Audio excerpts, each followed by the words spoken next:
ನಾ ಸಣ್ಣ ಹುಡುಗ ಇದ್ದಾಗಿಂದ ಮನೆಗೆ ಬರೋರು ಎಲ್ಲ ಒಂದು ಕಿವಿ ಹಿಡಿದು ಹೇಳೋರು, ಏನೇನೋ ಕತೆ ಹೇಳೋರು, ಸುದ್ದಿ ಹೇಳ್ತಿದ್ರು. ಆದ್ರೆ ಅವ್ರು ದೊಡ್ಡ ಕವಿ ಅಂತ ತಿಳ್ಕೊಳ್ಳೋ ಶಕ್ತಿ ನನಗೆ ಇರ್ಲಿಲ್ಲ ಅವಾಗ.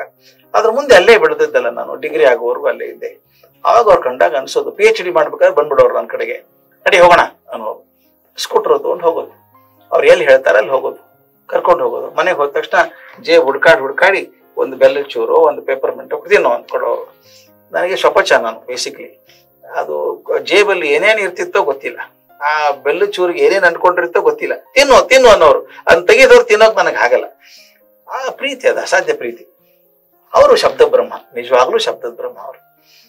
ಆದ್ರೆ ಒಂದ್ ಮಾತನ್ನ ಹೇಳ್ಬೇಕು ನಾನು, ಅವ್ರು ಎಷ್ಟು ಸ್ಪಷ್ಟತೆ ಇತ್ತು ಬೇಂದ್ರೆಯವರಲ್ಲಿ ಅಂದ್ರೆ, ಒಂದ್ಸಲ ಯಾರೋ ಒಬ್ಬರು ರಷ್ಯನ್ ಸಾಹಿತಿ ಭಾರತಕ್ಕೆ ಬಂದ್ರು. UR ಅನಂತಮೂರ್ತಿ ಅವ್ರನ್ನ ಕೇಳಿದ್ರಂತೆ. ಅನಂತಮೂರ್ತಿನೇ ಹೇಳಿದ್ ನನಗೆ ಇದನ್ನ. ಬಂದು, ನಾನು ಅರವಿಂದ ಬಗ್ಗೆ ತಿಳ್ಕೊಬೇಕಂತ ಮಾಡಿದ್ದೀನಿ, ಯಾರಾದ್ರೂ ಅಥಾರಿಟಿ ಇದ್ರೆ ಹೇಳಿ, ಅಂಡ್ ಅವ್ರ ಕವಿ ಆಗಿದ್ರೆ ಇನ್ನೂ ಒಳ್ಳೇದೆ ಅಂದ್ರಂತೆ. ಹಂಗೆ ಎರಡೂ ಆಗೋದಾದ್ರೆ ಬೇಂದ್ರೆ ಸರಿ ಇದ್ದಾರೆ, ಅವ್ರೊಬ್ಬರೇ ನಿಮಗೆ ಅಂತ. ಇವ್ರು ಹೋದ್ರು. 15 ದಿವಸ ಧಾರವಾಡದಲ್ಲಿದ್ರು. ದಿನ ಹೋಗಿ ಬೇಂದ್ರೆ ಅವ್ರ ಮೇಲೆ ಹೋಗಿ ಚರ್ಚೆ ಮಾಡ್ಕೊಂಡು ಡಿಸ್ಕಷನ್ ಮಾಡಿ ಬರೋರು. ನೋಡಿದ್ರು ಅವ್ರ ದೇವ್ರ ಮನೆಯಲ್ಲಿ ಅರವಿಂದ ಫೋಟೋ ಇದೆ. ಇವ್ರು ಆರತಿ ಮಾಡ್ತಿದ್ರು ಬೇಂದ್ರೆಯವರು. ಅರವಿಂದ ದೇವರು ಅಂತ ಗಮನಿಸ್ಬಿಟ್ಟಿದ್ದಾರೆ ಬೇಂದ್ರೆಯವರು. ಬರೋ ಹಿಂದಿನ ದಿವಸ ಇವ್ರ ಸಾಹಿತಿಗಳು ಬೇಂದ್ರೆ ಕೇಳಿದ್ರಂತೆ, ನೀವು ಅರವಿಂದ್ ಅವ್ರನ್ನ ದೇವರು ಅಂತ ಪೂಜೆ ಮಾಡ್ತೀರಿ, but as a philosopher how do you rate Aravind? Philosopher ಅಂತ ಒಪ್ಪುತ್ತೀರಿ, but as a poet who is bigger, who is greater, Aravind or Bendre ಅಂತ ಕೇಳಿದ್ರಂತೆ. ಬೇಂದ್ರೆ ಉತ್ತರ ನನಗೆ ಎಷ್ಟು ಚಂದ ಅನ್ಸುತ್ತೆ ಅಂದ್ರೆ, as a philosopher is my god, but as a poet Bendre is better. ನೋಡಿ ಹೇಳೋದನ್ನ, ಅರವಿಂದ್ ದೇವರು ಅಂತ ಪೂಜೆ ಮಾಡುವಂತ ಮನುಷ್ಯ ಕವಿಯಾಗಿ ನಾನು ಅವ್ರಿಗಿಂತ ಒಳ್ಳೆಯವ, ನಿಜಾನು ಹೌದು. ಅಂದ್ರೆ ಎಷ್ಟು ಜನರನ್ನು ತಲುಪುವಂತ ಕವಿತಾ ಶಕ್ತಿ ಇತ್ತು ಬೇಂದ್ರೆಗೆ. ಅರವಿಂದ ಮುಟ್ಟೋದು ಕಷ್ಟ. ಅವರು ಸಾವಿತ್ರಿ ಇನ್ನೂ ಅರ್ಥ ಆಗಿಲ್ಲ ನನಗೆ, ಕಷ್ಟ. ಅಂದ್ರೆ ಬೇಂದ್ರೆಗೆ ಎಷ್ಟು ಸ್ಪಷ್ಟತೆ ಇತ್ತು ಅಂದ್ರೆ, ಆಧ್ಯಾತ್ಮಿಕ ಗುರುವಾಗಿ ನಾವು ದೊಡ್ಡವರು, ಅದು ಕವಿಯಾಗಿ ನಾನು ದೊಡ್ಡವನು. ಅಹಂಕಾರದ ಮಾತಿಲ್ಲ, ಪ್ರಾಕ್ಟಿಕಲ್ ಅನಾಲಿಸಿಸ್. ಅದು ಈ ಪ್ರಜ್ಞೆ ಇರೋದು ಬಹಳ ಅಪರೂಪ. ನಾವು ಯಾವ್ದು ದೊಡ್ಡವ್ರು ಒಪ್ಕೊಂಡ್ಬಿಟ್ರೆ ಎಲ್ಲ ಒಪ್ಕೊಂಡ್ಬಿಡ್ತೀವಿ. ಬೇಂದ್ರೆಯವರು, ನೀವು ಹೇಳಿದ್ರಿ ಪೀರಿಯಾಡಿಕ್ ಟೇಬಲ್ ಅಂತ, ಒಂದು ಸರ್ಕ್ಯುಲರ್ ಪೀರಿಯಾಡ್ ಟೇಬಲ್ ಮಾಡಿದ್ರು. ಸಾರಾಭಾಯಿ ಅವರು ಪ್ರಿಂಟು ಮಾಡಿದ್ರು ನಂತರ ಅದನ್ನ. ಅವ್ರ ಕಲ್ಪನೆನೇ ವಿಚಿತ್ರ. ವಿಕ್ರಮ್ ಸಾರಾಭಾಯಿ ಅವ್ರದ್ದು ಒಂದು ಕ್ಯಾಲೆಂಡರ್ ಮಾಡ್ತಿದ್ರು, ಸಾರಾಭಾಯಿ ಕೆಮಿಕಲ್ಸ್ ಇದೆಲ್ಲ ಮಾಡ್ತಾ ಇದ್ರು. ಸರ್ಕ್ಯುಲರ್ ಪೀರಿಯಾಡ್ ಟೇಬಲ್ ಬಂತು, ಇವ್ರು ಅನಾಲಿಸಿಸ್ ಮಾಡೋದು. ಎಷ್ಟು ಚಂದ ಮಾಡ್ತಿದ್ರು ಅಂದ್ರೆ, ಈ ಎಲಿಮೆಂಟ್ ಪ್ರಾಪರ್ಟಿ ಹೆಂಗ್ ಬರುತ್ತೆ ಅಂತ ಹೇಳುದು. ಸಂಖ್ಯಾಶಾಸ್ತ್ರ ಬೇರೆ ತಲೆ ಕೆಟ್ಟಿತ್ತು ಅವ್ರಿಗೆ, ವಿಪರೀತ ತಲೆ ಕೆಡೋದು. ಸಂಖ್ಯಾಶಾಸ್ತ್ರದ ಮೇಲೆ ಹೋಗೋದು, ಈ ಎಲಿಮೆಂಟಿಗೆ ನನಗೆ ಕೇಳೋರು, ನೀ ಹೇಳು ಲೆಡ್ ಯಾಕೆ ನಿಂತ್ಕೋಬೇಕು ಅನ್ನೋದು, ರೇಡಿಯೋ ಆಕ್ಟಿವ್ ಕೊನೆ ಲೆಡ್ ಯಾಕೆ ನಿಂತ್ಕೋಬೇಕು ಹೇಳು, ಅದಕ್ಕೆ ಮುಂದೆ ಯಾಕೆ ಹೋಗಲ್ಲ. ಪ್ರತಿಯೊಂದಕ್ಕೂ ಪ್ರಶ್ನೆ. ನನಗನ್ಸಿತ್ತು ಆ ಬೇಂದ್ರೆಯವರ ಶಕ್ತಿ ಅಂದ್ರೆ ಮೂಲವನ್ನ ಪ್ರಶ್ನೆ ಮಾಡುವಂಥದ್ದು. ಸೂಪರ್ಫಿಷಿಯಲ್ ಪ್ರಶ್ನೆ ಇಲ್ಲ, ಆಳಕ್ಕೆ ಹೋಗ್ಬೇಕು. ಈಗ ಯಾಕೆ ಹಿಂಗಾಯ್ತು, ಮೂಲ ಕಾರಣ ಏನು ಇದಕ್ಕೆ? ಈ ಮೂಲವನ್ನು ಹುಡುಕುವಂತಹದ್ದು ಬೇಂದ್ರೆಯವರ ಮನಸ್ಸಿತ್ತಲ್ಲ, ಅದ್ಭುತ. ಯಾವುದಕ್ಕೂ ಸುಲಭ ಪ್ರಶ್ನೆ ಉತ್ತರ ಕೊಡೋದು ಇಲ್ಲೇ ಇಲ್ಲ, ಉತ್ತರ ಒಪ್ಪೋದೇ ಇಲ್ಲ. ಆಳಕ್ಕೆ ಹೋಗಿ ಇದ್ಯಾಕೆ ಅದಾದ್ರೆ ಇದ್ಯಾಕೆ ಬರಲಿಲ್ಲ. ಕೂಡ ಎಂಬ್ರಾಸ್ ಎನಿ ಸೈಂಟಿಸ್ಟ್, ಎಂಬ್ರಾಸ್ ಎನಿ ಸೈಂಟಿಸ್ಟ್, ಅಷ್ಟರ ಮಟ್ಟಿಗೆ ಪ್ರಶ್ನೆ ಕೇಳ್ಬೋದಾಯ್ತು. ಸ್ಟ್ಯಾಟಿಸ್ಟಿಕ್ಸ್ ಬಗ್ಗೆ, ಸಂಖ್ಯಾಶಾಸ್ತ್ರದ ಬಗ್ಗೆ ನಮ್ಗೆ ಅರ್ಥನೇ ಆಗ್ಲಿಲ್ಲ. ತಿರ್ಗಾ ಕಲ್ಲ ಕವಡಿ ಹಾಕೋದು, ಕವಡಿ ಎತ್ತೋದು, ಎಷ್ಟು ಬರ್ತದೆ ನೋಡು ಬರೀ ಅದನ್ನ ಟೋಟಲ್ ಮಾಡು, ಇಂತ ತೆಗಿಯೋದನ್ನ ಬಂದ್ ನೋಡೋದು, ನನಗೆ ಏನ್ ಬಂತೋ ಏನು ಹೋಯ್ತು ನಮ್ಗೇನೋ ಗೊತ್ತಾ, ಅವ್ರು ಹೇಳ್ದಾಗ ಮಾಡ್ಕೊಂಡಿರ್ತಿದ್ವಿ. ಆದ್ರೆ ಆ ತಲೆಯಲ್ಲಿ ಅಂತ ಗುಂಗಿತ್ತಲ್ಲ. ಈಗ ನೀವು ಪದ್ಯಗಳು ನೋಡ್ಬೇಕು, ಅವ್ರದ್ದು 4 ಮೇಲೆ ಬರೆದಿದ್ದಾರೆ, ಡೂ ಅನ್ನೋದ್ಮೇಲೆ ಬರೆದಿದ್ದಾರೆ, ಡೂ ಡೂ ಡೂ ಡೂ ಅಂತ ಬರೆದಿದ್ದಾರೆ. 72 ವರ್ಷ ಆದಾಗ ವಯಸ್ಸು ಎಷ್ಟಾಯ್ತು ಅಂದ್ರೆ 72 ಅಂತ, ಅದ್ರ ಮೇಲೆ ಕವನ ಬರೆಯೋದು 72 ಅಂತ. ಏನು ಸಿಕ್ಕರೂ ಕಾವ್ಯ ಆಗೋದು, ಏನ್ ಸಿಕ್ಕರೂ ಕಾವ್ಯ ಆಗೋದು. ಆ ರೀತಿ ವಿಜ್ಞಾನ, ಅಧ್ಯಾತ್ಮ ಎಲ್ಲವನ್ನೂ ಸೇರ್ಸ್ಕೊಂಡು ಹಿಡಿದವ್ರು ಅವ್ರೊಬ್ರೆ. ಆ ತರ ಹೇಳ್ಕೊಂಡು ಅದನ್ನು ಮಾಡೋಕ್ ಆಗೋದಿಲ್ಲ. ಪ್ರಯತ್ನ ಮಾಡಿದ್ರೆ ಸಿಗುವಂತವ್ರು ಅಲ್ಲ ಇವ್ರು ಎಲ್ಲರೂ. ನಾನು ಎಷ್ಟೋ ಜನ ಅಂತಾರೆ ಪುಣ್ಯವಂತರು, ಹೌದು ಪುಣ್ಯವಂತ ನಾನು ಅಷ್ಟೇನೆ. ಯಾಕಂದ್ರೆ ಆ ಕಾಲಕ್ಕೆ ಬದುಕಿದ್ನಲ್ಲ, ನಾನು ಅಲ್ಲಿದ್ನಲ್ಲ, ಯಾವ್ದೋ ಕಾರಣಕ್ಕಾಯ್ತು. ರಾಜರತ್ನ ಪರಿಚಯ ಆದದ್ದು ಹಾಗೆ, ನನಗೇನ್ ಗೊತ್ತಿಲ್ಲ.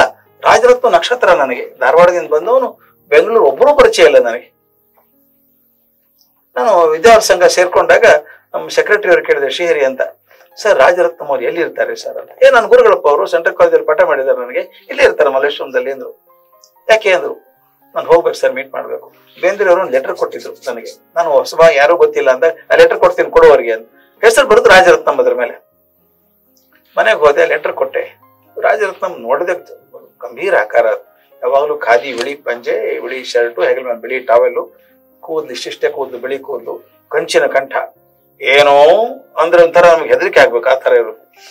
ಕರ್ಕೊಂಡು ಪರಿಚಯ ಮಾಡಿದ್ರು, ಕರ್ಜಿಗೆ ಅಂತಿದ್ದಾರೆ, ನಮ್ಮಲ್ಲಿ ಟೀಚರ್ ಲೆಕ್ಚರರ್ ಆಗಿದ್ದಾರೆ ಅಂತ. ಸರ್ ಹಿಂಗ ಬೇಂದ್ರೆ ಲೆಟರ್, ನನಗೆ ಯಾಕೆ ಲೆಟ್ರು ಅಂದ್ರು. ನಮ್ಮ ಪರಿಚಯ ಪತ್ರ. ಓಹೋ, ಭಾರಿ ರೆಕಮೆಂಡೇಶನ್ ತಂದಿದ್ದೀರಲ್ರಿ ಅಂದ್ರು. ತೆಗೆದು ನೋಡಿ, ಚೆನ್ನಾಗಿದೆ, ವರಕವಿಗಳು ಬಹಳ ಒಳ್ಳೆ ಮಾತು ಹೇಳಿದ್ದಾರೆ ನಿಮ್ ಬಗ್ಗೆ ಅಂತ ಹೇಳಿ ಬರ್ತಾ ಇರಿ ಆಗಾಗ ಅಂದ್ರು. ಅಂತ ಅವಕಾಶ ಸಿಗತ್ತಾ ಯಾರಾದ್ರು ರಾಜರತ್ನಂ ಹತ್ರ ಹೋಗುವಂಥದ್ದು? ನಾನು ಅವಾಗ ಒಬ್ಬನೇ ಇದ್ದೆ ಬೆಂಗಳೂರಲ್ಲಿ. ಸೈಕಲ್ ತಗೊಳ್ಳೋದು, ರಾಜನಗರ್ 17 ಕ್ರಾಸ್ ಬ್ರಿಡ್ಜ್ ದಾಟಿದ ತಕ್ಷಣ ಆ 17 ಕ್ರಾಸ್ ಮಲೇಶ್ವರದಲ್ಲಿ ವಿದೇಹ ಅಂತ ಮನೆಯವರು, ಅಲ್ಲಿ ಹೋಗೋದು, ಕರೆದಾಗೆಲ್ಲ ಹೋಗೋದು. ಮತ್ತೆ ಅವ್ರು ಭಾಷಣಕ್ಕೆ ಹೋದಾಗೆಲ್ಲ ಅವ್ರ ಹೆಗಲ್ಗೆ ಒಂದು ಚೀಲ ಹಾಕೊಂಡು ಅವ್ರ ಪುಸ್ತಕ ಮಾರಾಟ ಮಾಡ್ಬೇಕು, ಅದೊಂದಿತ್ತು, ಮಾಡ್ತಿದ್ರು. ಅವ್ರ ಜೊತೆಗೆ ಇದ್ದಾಗ ಅನಿಸ್ತು ಅವ್ರ ಸಾಹಿತ್ಯ ಎಷ್ಟು ದೊಡ್ಡದೋ ಅದಕ್ಕಿಂತ ದೊಡ್ಡದು ಅವ್ರ ಜೀವನ ಅಂತ. ನನಗೆ ಎಷ್ಟೋ ಜನ ಕೇಳ್ತಾರೆ, ನೀ ಬರೀ ಹಳೆ ಸಾಹಿತಿಗಳ ಬಗ್ಗೆನೇ ಮಾತಾಡ್ತೀರಿ, ಹೊಸವ್ರ ಬಗ್ಗೆ ಜಾಸ್ತಿ ಮಾತಾಡಿಲ್ಲ ಅಂತ. ಎಲ್ಲರೂ ಸ್ನೇಹಿತರಿದ್ದಾರೆ ನನಗೆ, ಮಾತಾಡಬೇಕಂತ ದೊಡ್ಡವರು ಎಲ್ಲರೂ ಒಳ್ಳೆಯವರು ಇದ್ದಾರೆ. ಆದ್ರೆ ನನಗೆ ವ್ಯತ್ಯಾಸ ಕಾಣಿಸೋದು, ಆ ಹಿಂದಿನ ಕಾಲದವ್ರು ಏನಿದ್ರು, ಪುಟ್ಟಪ್ಪ ಆಗ್ಬೋದು, DVG ಆಗ್ಬೋದು, ಮಾಸ್ತಿ ಆಗ್ಬೋದು, ಬೇಂದ್ರೆ, ಕಾರಂತರು, ವಿ ಸೀತಾರಾಮಯ್ಯ, KS ನರಸಿಂಹಸ್ವಾಮಿ, ಇವೆಲ್ಲ ನೋಡಿದಾಗ ಅವ್ರ ವೈಯಕ್ತಿಕ ಜೀವನ ಅವ್ರ ಸಾಹಿತ್ಯಕ್ಕಿಂತ ದೊಡ್ಡದಾಗಿತ್ತು ಅಂತ ಅನಿಸಿತ್ತು ನನಗೆ. ಅವ್ರ ಬದುಕಿಗೂ ಮಾತಿಗೂ ಬಹಳ ವ್ಯತ್ಯಾಸ ಇರಲಿಲ್ಲ. ಅದರಿಂದ ಅವ್ರು ತುಂಬಾ ಪ್ರಿಯರಾಗ್ತಾರೆ ನನಗೆ. ಅದು ಎಲ್ಲಾ ಕಡೆನೂ ಹಂಗಾಗತ್ತೆ ಅಂತ ಹೇಳೋಕ್ ಆಗಲ್ಲ. ಕೆಲವು ಕಡೆ ಮಾತಿಗೂ ಬರಕ್ಕೂ ವ್ಯತ್ಯಾಸ ಆಗತ್ತೆ. Do what I say but don't do as I do ಅಂತ ಅನ್ನೋಂಗಾದಾಗ ಅಲ್ಲಿ ನನಗೆ ಜಾಸ್ತಿ ಹಿಡ್ತಾ ಆಗೋಲ್ಲ. ಅವ್ರು ತುಂಬಾ ಹಾಗೆ ದೊಡ್ಡವ್ರು, ಬದುಕಿದವ್ರು ಹಾಗೆ. ನರಸಿಂಹಸ್ವಾಮಿ ಅವ್ರು ಬದುಕಿದ್ದ ಹಾಗೆ, ಕುಂಡಪ್ಪ ಅವ್ರು ಬದುಕಿದ್ದ ಹಾಗೆ, ವ್ಯತ್ಯಾಸ ಇಲ್ಲ. ಬಡತನವನ್ನು ಸಂಭ್ರಮಿಸಿದವರು.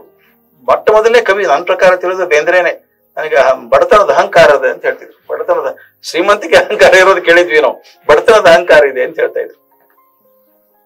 ಹೀಗಾಗಿ ಅಂತವ್ರದೆಲ್ಲ ದೈವ, ನಾನು ಪ್ರಯತ್ನ ಮಾಡಿ ಪಡೆದದ್ದಲ್ಲ. ಅಕಸ್ಮಾತ್ ಆಗಿ ಡಿವಿಷನ್ ನನ್ ಬಟ್ಟೆ ಆಗೋಕೆ ಸಾಧ್ಯ ಇದೆಯಾ? ರಾಜರತ್ನಂ ಕರ್ಕೊಂಡು ಹೋದ್ರು, ಒಂದಿಷ್ಟು ಕಲಿಸಿದ್ರು, ಪಾಲಿ ಭಾಷೆ ಅನುವಾದ ಮಾಡಿ ಅಂತ ಕಲಿಸಿದ್ರು. ಮಾಡಿದೆ, ಮಾಡಿ ಒಂದು ಲೆಕ್ಚರ್ ಕೊಡಿ ಅಂದ್ರು. ಹುಚ್ಚರಂಗ್ ಹೋದೆ, ಅವ್ರು ಹೇಳಿದ್ರು ಅಂತ ಹೋಗ್ಬಿಟ್ಟೆ. ಅಲ್ಲಿ ಭೇಟಿ ಆದದ್ದು. ಬನ್ನಿ ಆಗಾಗ ಅಂದ್ರು. ನನ್ ಹುಚ್ಚು.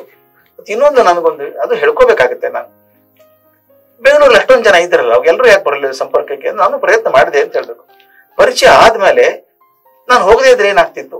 ನಾನು ಹೋಗೋದು, ನಾನು ಹುಡುಗ ಅವಾಗ DVG ಕಣ್ಣಿದ್ಕೊಳ್ಳೋದು ನೋಡ್ಲಿಕ್ಕೆ ಎಷ್ಟೋ ಸಲ ಹೋದಾಗ ನಾನು ಗುಂಪಲ್ಲಿ ನಾನೊಬ್ಬ ದೂರ ನಿಂತ್ಕೊಂಡು ಆರಾಧಕ, ನಾನು ದೂರ ನಿಂತ್ಕೊಳ್ಳೋದು, ಮಾತಾಡ್ಸಿ ಸಂತೋಷ ಆಗೋದು, ಮನೆಗೆ ಹೋಗೋದು, ಭೇಟಿ ಆಗೋದು ಅವ್ರನ್ನ. ನನ್ ಬೇರೆ ಕೆಲಸ ಏನಿತ್ತು ಹೋಗೋದಲ್ಲಿ. ಉದ್ದೇಶ ಎಷ್ಟೇನೆ, ಹಿಮಾಲಯ ಇದ್ದಂಗೆ. ಹಿಮಾಲಯ ನನ್ನ ಕಡೆ ಬರಲ್ಲ, ನಾನು ಹಿಮಾಲಯಕ್ಕೆ ಹೋಗ್ಬೇಕಾಗತ್ತೆ. ಹೋಗ್ಬೇಕು, ಕಷ್ಟಪಟ್ಟು ಹೋಗ್ಬೇಕು. ಅಂದಾಗ್ಲೇ ಆ ಶೀತಲ ಗಾಳಿ ಆಗ್ಲಿ, ಅಲ್ಲಿ ಗಿಡ ಮರಗಳಾಗಲಿ, ಅಲ್ಲಿ ಔಷಧಿ ಆಗ್ಲಿ ಸಿಗೋ ಸಾಧ್ಯ ಇದೆ ನನಗೆ. ಎಷ್ಟು ಜನ ಕೊಟ್ಟಿದ್ದಾರೆ ಗೊತ್ತಾ ಒಬ್ಬರ ಜೀವನ ನೋಡಿದ್ರೆ ಆಶ್ಚರ್ಯ ಅನ್ಸುತ್ತೆ. ಗೋಕಾಕರು, ನನ್ನ ಸೋದರ ಮಾವ ಅವ್ರ ಶಿಷ್ಯ ಆಗಿದ್ದ, ಮೊದಲನೇ ಬ್ಯಾಚ್ ಸ್ಟೂಡೆಂಟ್, ಸ್ನೇಹಿತರ ಹಂಗೆ ಇದ್ರು ಅವರು. ಈಗೂ ನಾನು ಕೊನೆವನ್ನ ಗೋಕಾಕ್ ನೆನೆಸ್ಕೊಳ್ಳೋರು ನನ್ನ, ನಿಮ್ ಸೋದರ ಮಾವ ನನ್ನ ಸ್ಟೂಡೆಂಟ್ ಆಗಿದ್ನಪ್ಪ ಅಂತ ಹೇಳೋದು. ಅದೆಲ್ಲ ಭಾಗ್ಯ ಅಲ್ವಾ? ಅಂತವ್ರ ಕಂಡೆ ಅನ್ನೋದೇ ಭಾಗ್ಯ ನನಗೆ. ಅವರಿಂದ ಎಷ್ಟು ಪಡ್ಕೊಂಡಿದ್ದೆ, ನೀವು ಹೇಳ್ದಂಗೆ ಸಮುದ್ರದಲ್ಲಿ ಒಂದು ಬಗಸೆ ತಂದ ಹಾಗೆ. ಆದ್ರೆ ಅಷ್ಟಾದ್ರೂ ಸಿಗ್ತಲ್ಲ ಬಗಸೆ, ಅವು ಬಹಳ ದೊಡ್ಡವ್ರು.